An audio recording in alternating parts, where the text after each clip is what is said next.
ketuhanan. Kenapa kok bukan Tuhan yang Maha Esa? Kenapa kok ketuhanan yang Maha Esa? Bagi saya ini kecerdasan para founding father kita. Kalau jadi bedakan antara bertuhan dengan berketuhanan. Kalau bertuhan atau beragama itu manifestasi fisiknya, manifestasi realnya. Tapi hakikatnya itu ketuhanan. Jadi bertuhan itu kesediaan untuk percaya, beriman kepada Tuhan. Tapi kalau berketuhanan itu kesadaran bahwa Tuhan itu ada. Kalau yang pertama itu dimensinya vertikal, tapi kalau yang kedua ini vertikal sekaligus horizontal.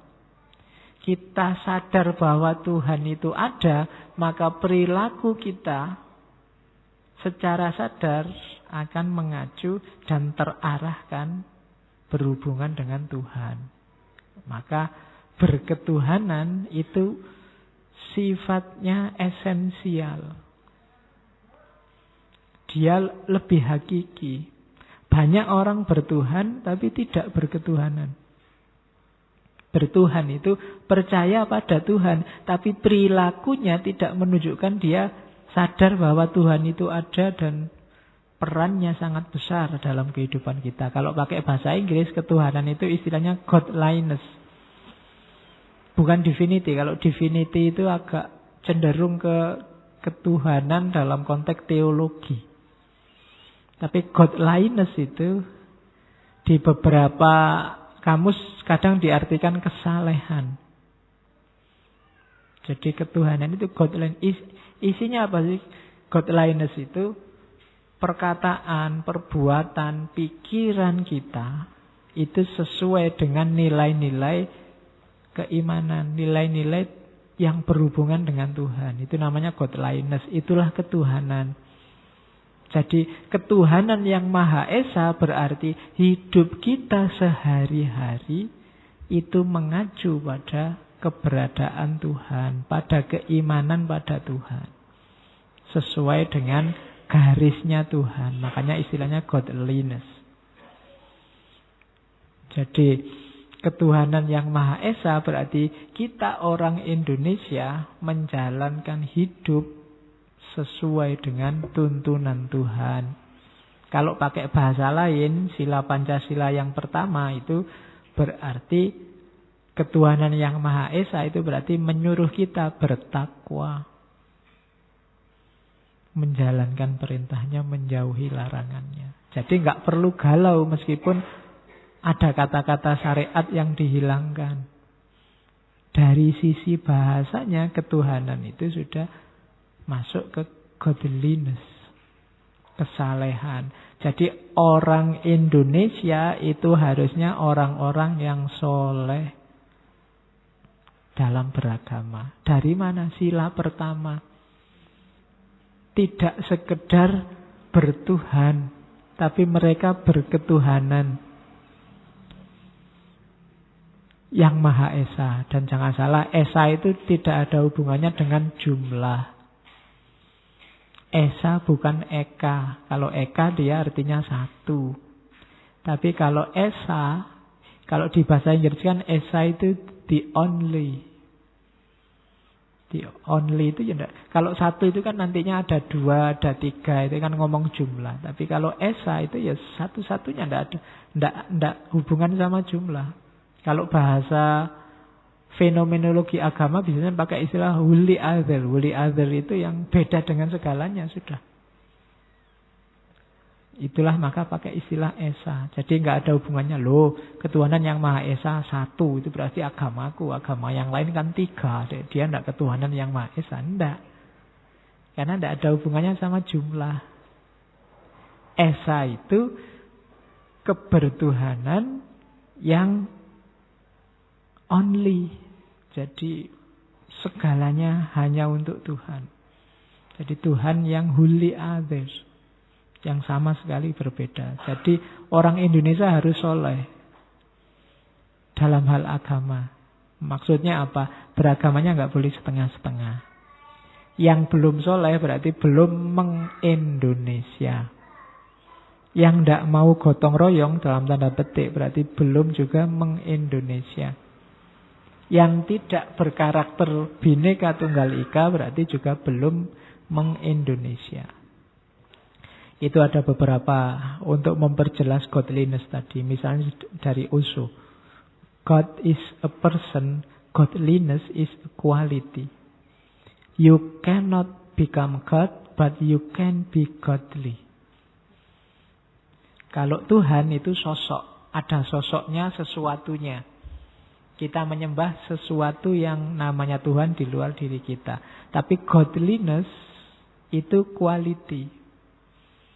Kualitas sikap, perilaku, kata-kata kita yang berkarakter ketuhanan. Engkau tidak bisa jadi Tuhan, tapi engkau bisa godly. Berkarakter Tuhan. Kayak di tasawuf, takholak bi ahlakillah. Karaktermu ahlakullah. Karakter ketuhanan. Jadi kita tidak bisa jadi Tuhan, tapi kita bisa berkarakter Tuhan. Itu Osho. Osho mistikus India, kontemporer, kontroversial. Dia ini mistikus tapi gagasannya dijadikan rujukan oleh orang-orang ateis. Sangat kontroversial. Kapan-kapan kita temui beliau. Pemuja-pemujanya banyak, yang menghujat juga banyak. Jadi cirinya orang itu luar biasa, banyak yang menghujat. Berarti apa? Inspiring, membangkitkan orang untuk mikir. Baik untuk setuju atau untuk tidak setuju. Itu berarti orang hebat. Bikin orang mikir untuk setuju atau untuk tidak setuju. Termasuk Osho. Kalau yang kanan itu Newton. Kalau Newton pandangannya biasa. Yang bikin luar biasa Newtonnya. Kita mengenal dia ilmuwan, ilmu eksakta. Tapi cara berpikirnya sangat religius. Godliness consists in the knowledge, love, and worship of God. Karakter ketuhanan itu cirinya pengetahuan, cinta, ketundukan pada Tuhan, humanity in love, kemanusiaan dalam rasa cinta, righteousness, kejujuran, dan good office toward man. Perilaku yang baik pada orang lain. Itu tidak perlu saya jelaskan satu-satu. Kalian sudah ngerti. Saya banyak ngomong macam-macam itu sebenarnya di kepala kalian sudah ada referensi-referensinya. Yang susah memang menjalankannya. Kepala kita itu kan mana yang baik, mana yang buruk sudah lengkap. Tinggal bagaimana strategi kita mewujudkannya, menjalankannya. Meskipun tidak boleh kalian berprinsip, Pak saya tidak usah nambah-nambah ilmu lagi Pak, wong tidak bisa menjalankan. Seperti saya bilang, cari ilmu itu wajib. Sukses apa tidak sukses. Urusan sukses tidak suksesnya serahkan pada Allah. Kita wenangnya cuma berusaha. Tidak boleh mandek Pak. Banyak ilmunya tapi nggak jalan buat apa Pak. Nah, itu menurut saya tidak terlalu pas. Yang lebih pas lagi ya nambah ilmu terus dan berusaha menjalankannya. Dan kan banyak orang kayak gitu. Alah cukup menjalankan yang baik-baik saja yang kita tahu, tidak usah nambah-nambah ilmu nanti tidak susah. Ini sering kontraproduktif. Zaman dulu ada saya lupa tahun berapa di Mesir itu cara berpikir semacam ini. Ada orang ngaku Imam Mahdi namanya Sukri Mustafa. Menurut dia umat Islam itu yang bikin ruwet itu terlalu banyak ilmunya. Makanya terus umatnya, anak buahnya dilarang sekolah. Ngapain sekolah? Bikin ruwet. Yang penting ngerti mana yang sunnah-sunnah, mana yang wajib-wajib sebagai seorang muslim sudah. Tidak usah sekolah. Sekolah tambah bikin ruwet. Nanti yang benar jadi salah, yang salah dianggap benar, wis cukup itu saja. Itu Sukri Mustafa. Meskipun akhirnya jadi teror bagi orang-orang Mesir. Jadi ilmu itu penting. kualitas keilmuan itu menentukan kualitas diri seseorang. Bahkan Allah janji orang yang ilmunya tambah tinggi derajatnya akan semakin diangkat.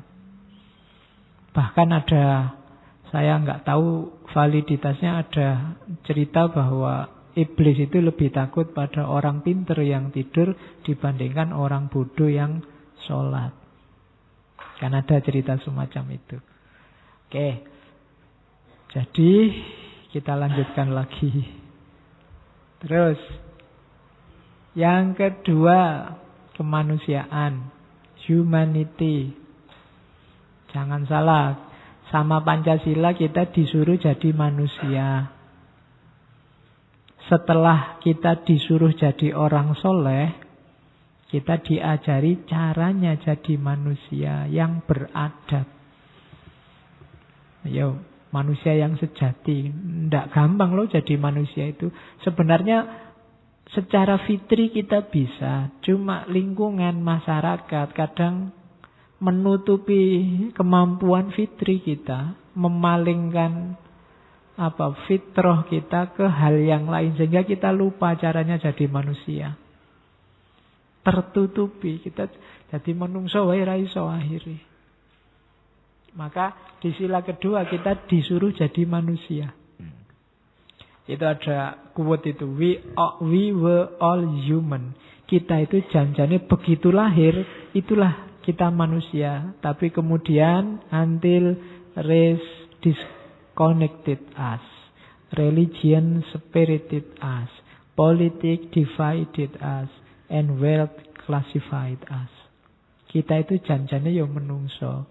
Cuma kemudian ras bikin kita tidak nyambung. Yang Jawa merasa lebih penting, yang kelompok sana merasa minder karena minoritas ras. Religion separated us. Agama mengkotak-kotakkan kita. Politik divided us. Politik bagi-bagi kita. Partai A, partai B, partai C.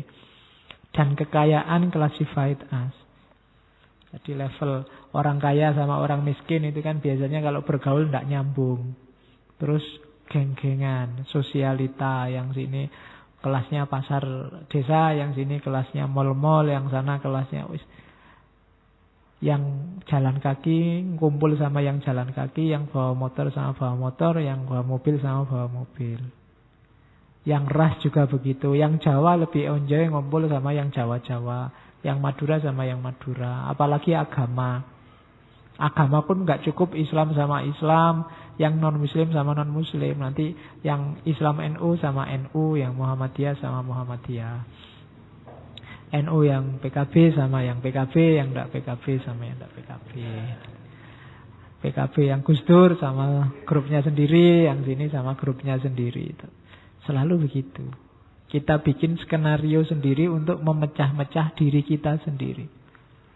Sampai akhirnya kita lupa manusianya. Bahwa kita itu manusia. Kok coba waktu yang maling ampli itu semua aktornya sadar bahwa mereka manusia. Mungkin gak kejadian pembakaran itu. Begitu mau mukul, oh iya ya aku manusia, dia manusia. Podo-podo menungsane. Tapi kan begitu mau mukul yang bunyi, aku ini orang baik, orang soleh, dia maling. Akhirnya ya manusianya tidak keluar.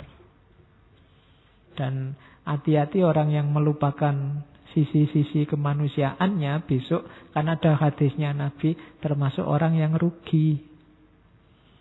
Kan ada Atadaruna manil muflis, kan ada hadis. Siapa orang rugi? Kan Nabi tanya sahabat-sahabat itu. Terus Nabi jawab sendiri. Orang rugi itu orangnya soleh, rajin ibadah, mungkin rajin sholat malam. Tapi dia sering menyakiti orang lain. Kata-katanya bikin orang sakit. Tangannya mengganggu orang lain. Perilakunya menyusahkan orang lain. Suka maki-maki. Akhirnya ya pahalanya berkurang. Lama-lama habis. Itulah orang-orang rugi. Padahal ya sudah capek-capek puasa, sholat malam, zikir, dan macam-macam. Tapi akhirnya dia rugi. Kehilangan sisi kemanusiaannya. Oke, Maka kalian jangan bangga dulu. Saya orang baik loh Pak, saya puasa Senin Kemis Pak. Ada yang saya puasa Daud loh Pak. Ada yang enggak, kadang-kadang pahalamu besar, tapi besok kamu bisa rugi ketika apa? Relasi sosialmu sesama manusia jelek. Itu kan ramalannya Nabi. Dan kita tidak terlalu care sama itu kan sekarang. Yang penting agama kita, ras kita, kelompok kita, parpol kita unggul. Nah, kita lupa jadi manusia. Oke.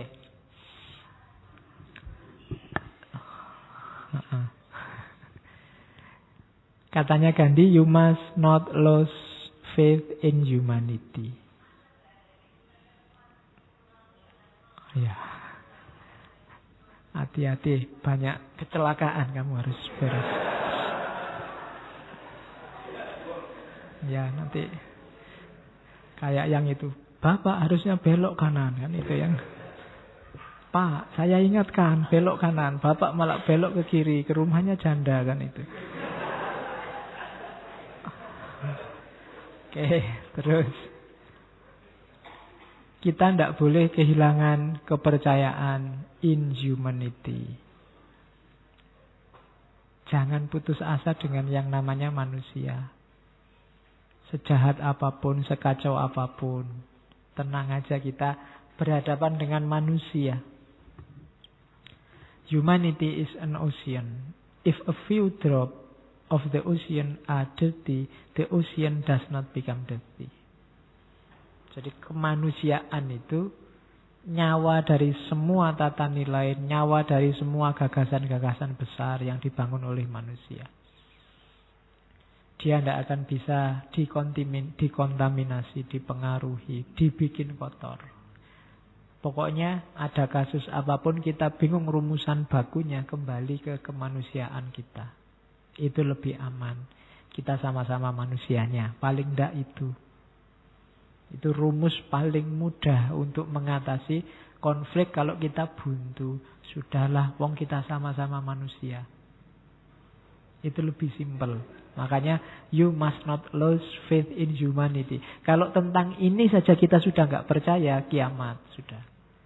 Kalau kita sesama manusia tidak saling percaya, kiamat.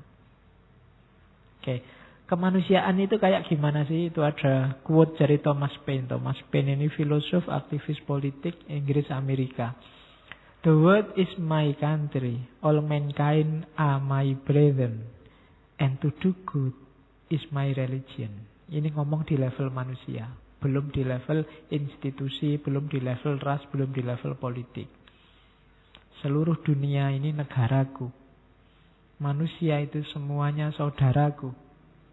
Dan kebaikan adalah agamaku. Ini level kemanusiaan. Anggaplah semuanya saudara. Anggaplah semua tempat itu tumpah darahmu. Dan anggaplah semua kebaikan itu jalanmu, agamamu. Itu level paling gampang. Nah, kenapa ada orang melupakan kemanusiaannya? Being human is given, but keeping our humanity is a choice. Jadi manusia itu takdir, fitrah. Tapi kita mau memelihara fitrah ini atau tidak, itu pilihan. Allah itu kan selalu begitu. Akal, berpikir, rasional itu fitrah kita. Kita mau pakai apa enggak itu pilihan. Silahkan dipilih. Nah, jadi manusia juga begitu. Being human is given, but keeping our humanity is choice. Itu ada quote bagus. We are all Hindus, Buddhist, Muslim, ateis, Kristen, Jews. Agamanya apapun, kita kan sama-sama manusia. Human. Hindu diambil H-nya, Buddha diambil U-nya, Muslim diambil M-nya, ateis bahkan diambil A-nya, N. Dari Kristen, Yahudi diambil S-nya. Baru setelah itu act like it. Jadi berperilakulah seperti manusia. Jadi Muslim boleh, jadi Hindu pilihanmu, jadi Kristen urusanmu, tapi tetap berperilakulah kayak manusia. Nah, itu Menurut saya bagus. Karena tidak banyak di antara kita yang berperilaku kayak manusia. Ya kamu bisa melihat sekelilingmu banyak sekali anomali-anomali manusia.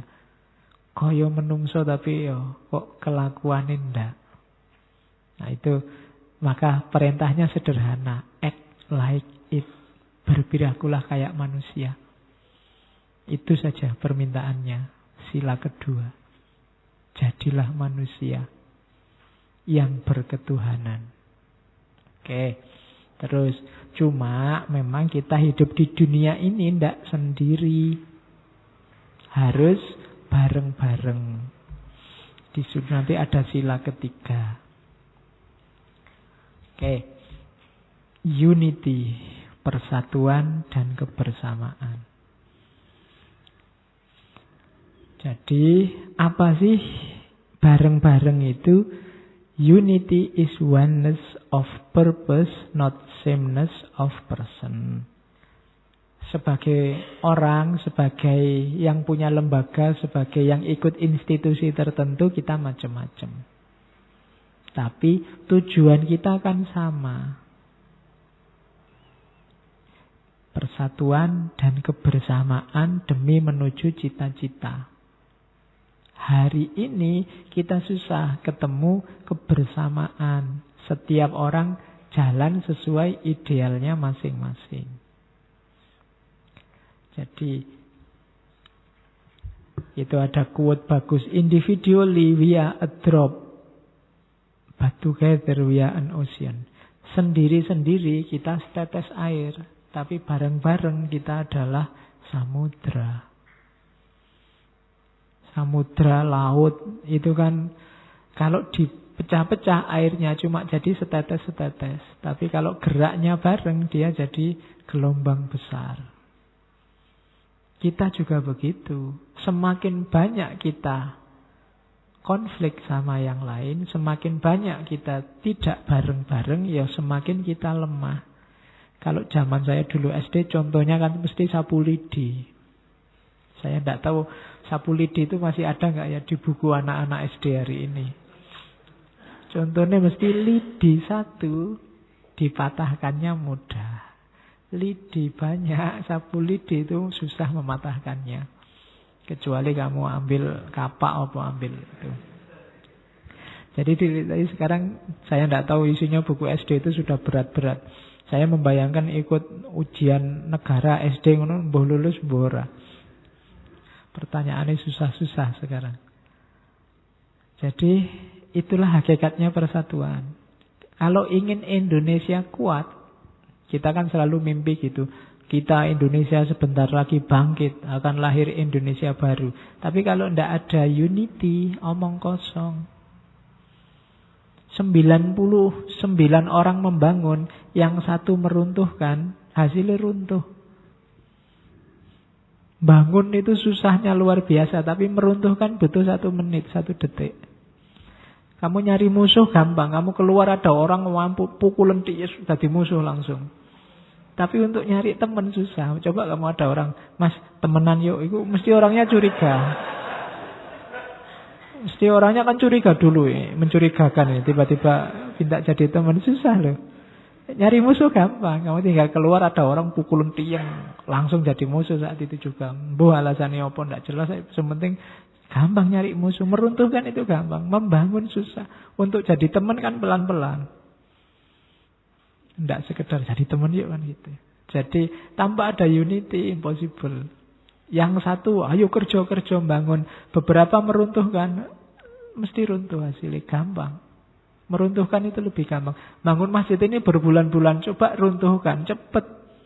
Kamu tinggal ngambil batu dibuang dia rusak, sudah selesai. Tidak butuh 1 hari, bangunnya bisa berbulan-bulan. Maka unity jadi kunci. Kalau tadi kemanusiaan itu modal dasarnya. Kebertuhanan, kemanusiaan modal dasarnya. Tapi sebagus apapun kualitas kemanusiaan kita dan kesolehan kita, kalau tidak kompak, ya kita akan kalah. Kan ada yang bilang bahwa kejahatan yang terorganisir itu akan menang terhadap kebaikan yang jalan sendiri-sendiri. Jadi kompak lah. Kompak tidak berarti sama loh ya. Oke. We are not a team because we work together. We are a team because we respect, care, and trust for each other. Jadi bersatu itu gimana sih Pak? Apa kemana-mana bareng? Apa terus selalu setuju aja? Enggak. Bersatu itu kalau kita menghargai, peduli, percaya sama yang lain. Hari ini penyakit kita adalah tidak saling percaya. Khawatir dibohongi, khawatir dicurangi. Karena mungkin sebelumnya banyak kecurangan-kecurangan, kebohongan-kebohongan di level apapun. Saya kalau ada telepon aja nomornya tidak terlalu dikenal, itu khawatir jangan-jangan ini bank mau nawarin asuransi, jangan-jangan mau sedikit gitu. Pikirannya mesti jelek dulu. Jadi tidak ada trust, tidak ada care, tidak ada kepedulian, tidak ada respect. Jadi kuncinya ada persatuan. Persatuan itu cirinya ada respect, ada care, ada trust. Kalau tiga ini nggak ada, tidak akan ada persatuan. Tidak akan ada kebersamaan. Orang yang tidak saling peduli, tidak care, tidak akan bisa bersatu. Orang yang tidak saling menghargai, tidak akan bisa bersatu. Orang yang tidak saling percaya juga tidak akan bisa bersatu. Perjuangan masih panjang.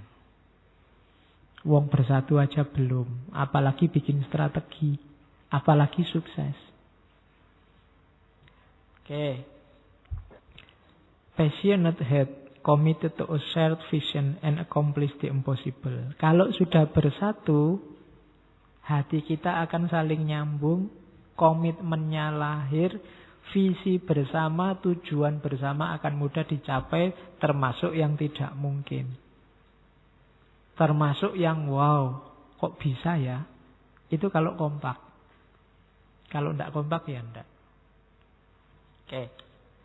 Terus itu katanya Martin Luther King. Alternatifnya kehidupan bersama itu cuma dua. We must learn to live together as brothers, or perish together as fools. Kita harus belajar untuk hidup bersama sebagai saudara. Atau kalau tidak, kita akan hancur bersama kayak orang-orang bodoh. Jadi yang tidak mau bersatu, ngeyel tidak mau bersatu, ya berarti alamat memang pingin hancur bersama. Kayak orang-orang bodoh.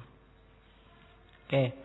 Dan teknisnya seperti apa sih bersatu itu? Apa kerjanya bareng-bareng hal yang sama? Ndak. Katanya Mother Teresa, I can do things you cannot.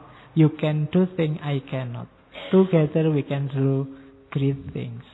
Aku bisa melakukan apa yang tidak bisa kamu lakukan, kamu bisa melakukan apa yang tidak bisa aku lakukan, dan bareng-bareng kita bisa melakukan hal yang luar biasa. Itu yang saya sebut tadi, dharma tadi. Kamu bisa melakukan A, aku bisa melakukan B, bareng-bareng kita melakukan hal-hal besar. Hari ini di Indonesia banyak orang yang bisa melakukan A, menganggap rendah yang bisa melakukan B, karena dia merasa A ini yang lebih penting. Yang B juga begitu, menganggap A lebih rendah, dirinya lebih penting. Maka tidak bisa bersatu, tidak bisa bareng-bareng, tidak akan lahir hal-hal besar. Itu unity, situasi kita hari ini. Terus sila keempat, kerakyatan, demokrasi, kemudian ada lagi saya bagi dua sila keempat, kesetaraan dan musyawarah. Saya tidak perlu ngajari demokrasi itu. Demokrasi itu kelemahannya banyak, cuma lebih sedikit dibandingkan sistem yang lain. Jadi cirinya hati-hati demokrasi itu, misalnya Rousseau. Rousseau mengkritik, the English think they are free. They are free only during the election of member of parliament. Orang-orang Inggris merasa mereka bebas, padahal mereka bebas itu cuma waktu pemilu. Setelah pemilu nggak bebas lagi. Itu berarti tidak demokratis. Jadi demokrasi hanya kelihatan waktu pemilu. Begitu pemilunya selesai, demokrasinya hilang. Kita mau ngapa-ngapain nggak bisa, nggak boleh, dan seterusnya. Terus itu yang Clinton, saya ngomong apa itu ya beliau. The worst thing that can happen in a democracy as well as in individual life is to become cynical about the future and lose hope. Intinya dalam demokrasi hati-hati dengan orang-orang yang sinis. Orang sinis itu ciri orang yang tidak bisa masuk dalam lingkup kebersamaan tadi. Orang sinis itu pertama berarti dia tidak respect, tidak care, apalagi tidak punya trust. Orang sinis beda sama ngeritik ya. Sinis itu cuma menjelekkan saja. Orang hari ini menyebutnya nyinyir. Saya tidak tahu nyinyir itu bahasa apa. Nyinyir itu sukanya nyindir, maunya menjatuhkan, tapi tidak memberi solusi. Sama kayak orang sinis.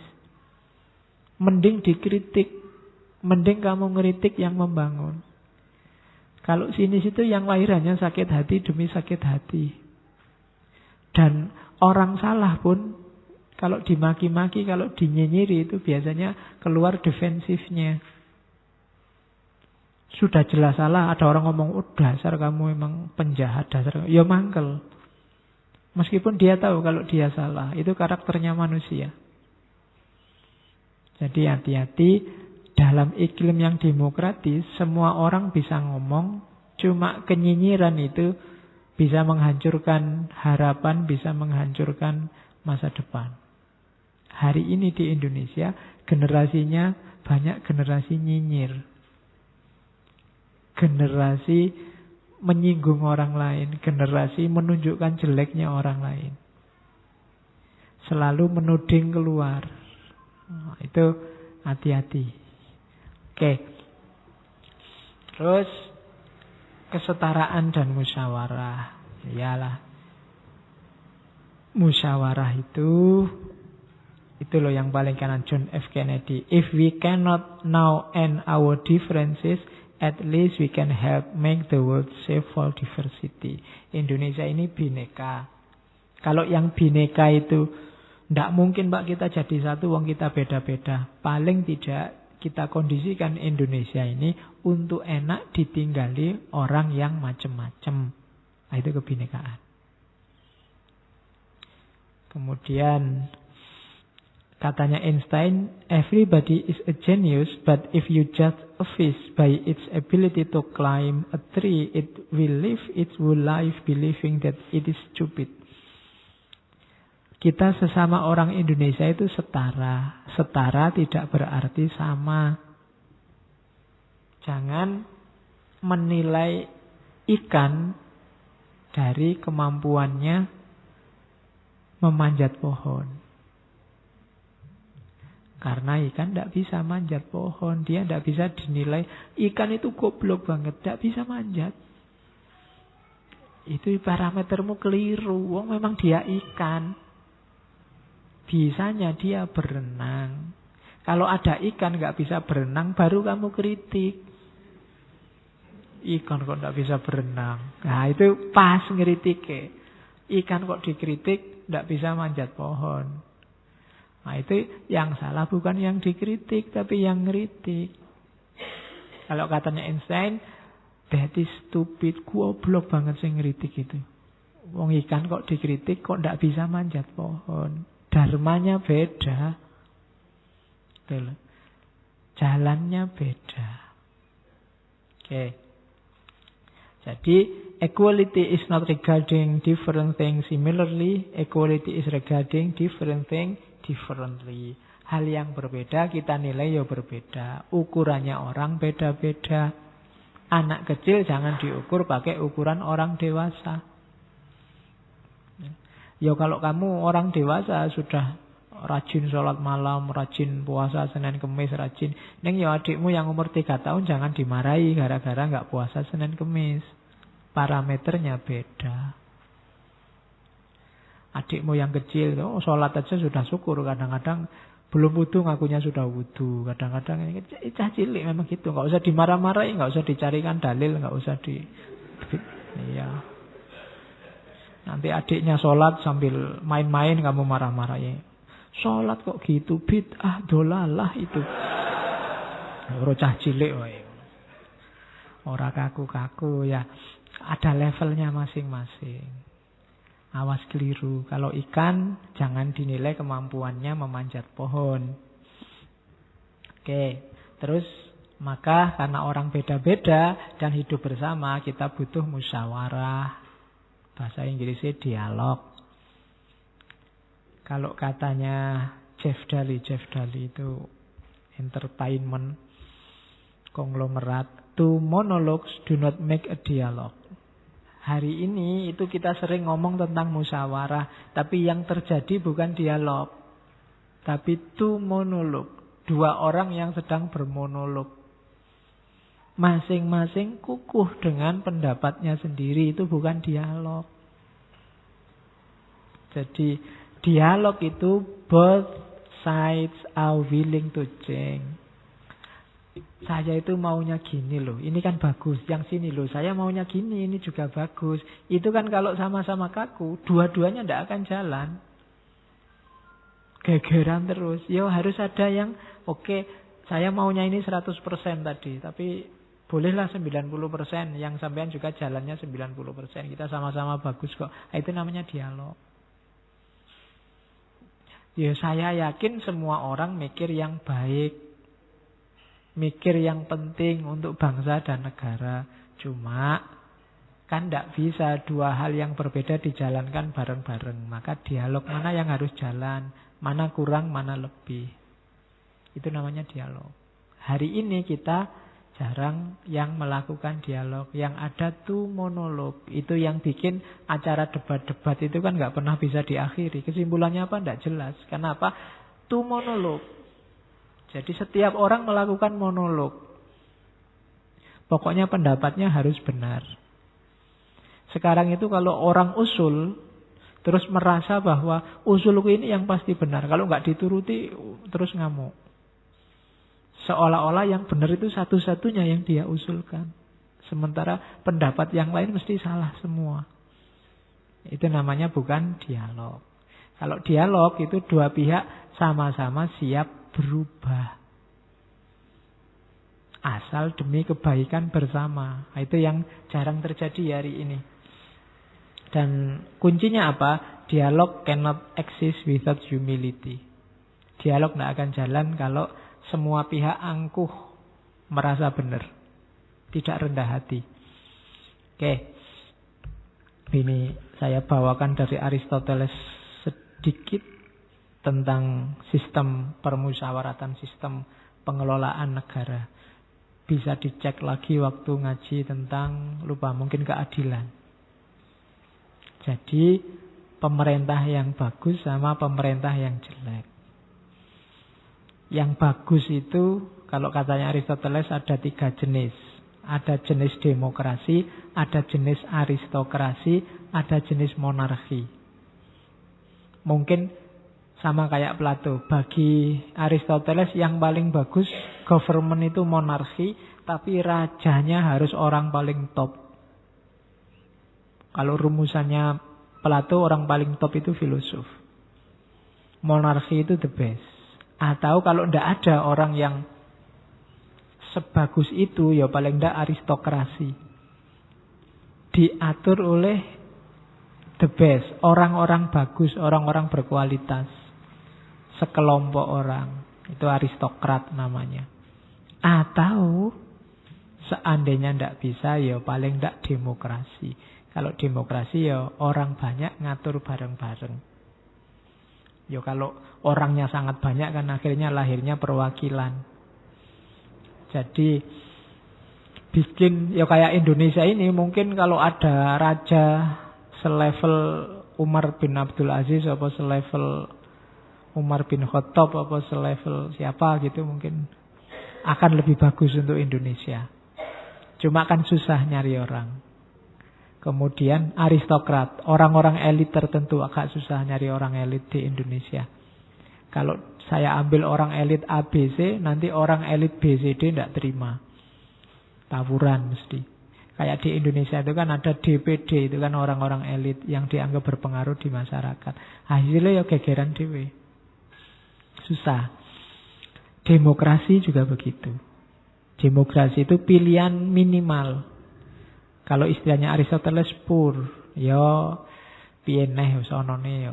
Ndak ada orang yang unggul luar biasa ya piye neh, harus orang banyak. Itu demokrasi. Disepakati aja siapalah gitu, itu demokrasi namanya. Nah, kalau yang jelek, ada yang paling jelek itu tiran. Tiran itu orang yang memimpin untuk dirinya sendiri, nyari enaknya sendiri, sesuai hasrat ambisi pribadinya. Itu rule for one. Kebalikannya monarki. Kalau monarki kan rule by one. Nanti ada oligarki. Kalau oligarki, rule for the few. Kalau tadi kan kalau aristokrasi itu beberapa orang istimewa mengatur negara. Kalau oligarki ini negara diatur untuk kepentingan beberapa orang. Untuk menyenangkan beberapa kelompok, beberapa orang. Itu namanya oligarki. Itu bos, lebih jelek lagi daripada tirani. Ada yang paling jelek. Ada yang kurang jelek, namanya anarki. Anarki itu lanjutannya demokrasi. Kalau demokrasi orang banyak milih pemimpin. Kalau anarki itu orang banyak wis jalan sendiri-sendiri sak karepe. Sila keempat itu adanya di demokrasi.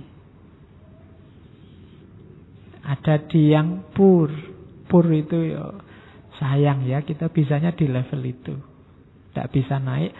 Ya untung juga kita nggak ada di tirani, nggak ada di oligarki, nggak ada di anarki.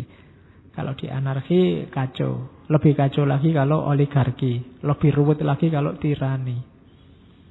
Itu sistem pemerintahan itu. Bisa dicek di politiknya Aristoteles. Gaya filosof. Nah, Indonesia milih ada di demokrasi. Yang karakter keindonesiaan terakhir keadilan sosial. Saya nggak perlu menjelaskan. Dulu ada sesi-sesi tentang filsafat keadilan banyak. Keadilan, justice. Cirinya negara itu adil. Itu tidak terlalu banyak hukum yang ngatur. The more laws, the less justice. Semakin banyak hukum, semakin banyak undang-undang, semakin banyak aturan, itu biasanya negaranya tidak terlalu adil. Apa-apa pinginnya diatur. Justice is what love looks like in public. Keadilan itu cinta yang mengejawantah. Wah, basa kasare ngono. Jadi cinta itu kalau diekspresikan dalam bentuk tindakan perbuatan, di situ akan lahir keadilan. Silakan nanti dilihat keadilan di filsafat keadilan banyak. Ciri paling gampang keadilan itu justice is doing for others what we would want done for ourselves. Adil itu melakukan sesuatu untuk orang lain sesuai yang kita ingin orang lain lakukan pada kita. Kalau kamu nggak suka dimaki-maki orang, disesat-sesatkan orang, ya jangan menyesat-nyesatkan orang. Kalau kamu tidak mau dibid'ah-bid'ahkan, jangan bid'ahkan orang. Kalau kamu marah dikafirkan orang, jangan mengkafirkan orang. Itu ukuran paling gampang dari keadilan. Dan ini buat kalian sendiri, tidak buat orang lain. Kita biasanya terus mesti orang lain. Itu loh Pak yang biasa mengkafirkan, bukan saya itu Pak. Yang biasa bid'ah-bid'ahkan bukan saya juga Pak. Yang biasa selalu orang lain, nggak pernah dirimu sendiri. Padahal begitu kamu dimaki, balasanmu lebih dahsyat. Caramu misuh lebih fasih daripada mereka yang nuduh duluan kadang-kadang. Maka urusilah keadilan dengan cara ukur dirimu sendiri.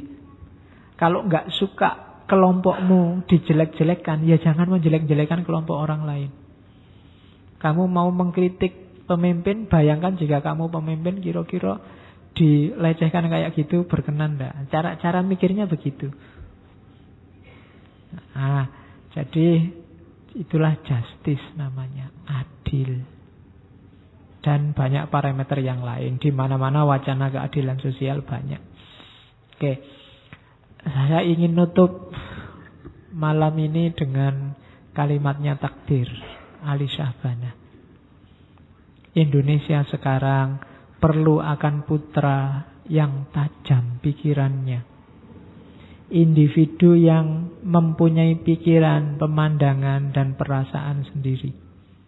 Berarti mandiri dalam berpikir, mandiri dalam berperilaku. Yang tahu mengemukakan dan mempertahankan kepentingan dan haknya. Yang senantiasa berdaya upaya memperbaiki kehidupan dan penghidupannya, lahir dan batin.